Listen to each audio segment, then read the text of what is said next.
వరంగల్ జిల్లాను మొంతా తుఫాన్ వణికిస్తోంది. వర్ధన్నపేట మండలం ఉప్పరపల్లి గ్రామ శివారులో ఊర చెరువు ఉప్పొంగి ప్రవహిస్తోంది. దీంతో రోడ్డుపై 5 అడుగుల ఎత్తు నుంచి వరద నీరు ప్రవహిస్తోంది. చోటపల్లికి వెళ్లే మార్గంలో ఓ ఆర్టీసీ బస్సు వరద నీటిలో చిక్కుకుంది. బస్సులో దాదాపు 15 మంది ప్రయాణికులు ఉన్నట్టుగా తెలుస్తోంది. విషయం తెలిసిన వెంటనే స్థానికులు అక్కడికి చేరుకుని సహాయక చర్యలు చేపట్టారు.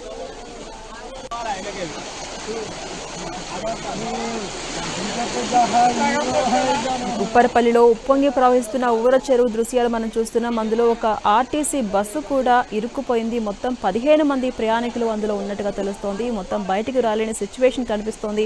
అయితే సమాచారం తెలుసుకున్నటువంటి వెంటనే స్థానికులు అక్కడికి చేరుకుని వారందరినీ కూడా కాపాడే ప్రయత్నం చేస్తున్నారు. ఆ విజువల్ మనం చూస్తూ ఉన్నాం. ఎక్కడ కూడా ఇబ్బంది లేకుండా సేఫ్గా వారిని బయటకు తీసుకొచ్చే విధంగా వారు చర్యలు తీసుకుంటూ ఉన్నారు. మరోవైపు ఎక్కడికక్కడ వాగులు వంకలు ఉప్పొంగి ప్రవహిస్తూ ఉన్నాయి. అనేక ఇళ్లన్నీ కూడా కాలనీలన్నీ కూడా జలదిగ్బంధాలు చూపుకుంటున్నాయి. ముఖ్యంగా వరంగల్ జిల్లాను మొంతా తుఫాన్ వణికిస్తోంది. మరికొన్ని రోజుల పాటు వర్షాలు కురవబోతున్నాయని ఒక అంచనా కూడా వాతావరణ శాఖ వస్తోంది. ఈ నేపథ్యంలో ఇప్పటికే వచ్చిన వర్షానికి తోడు అనేక మంది ఇబ్బందులు పడుతున్నారు.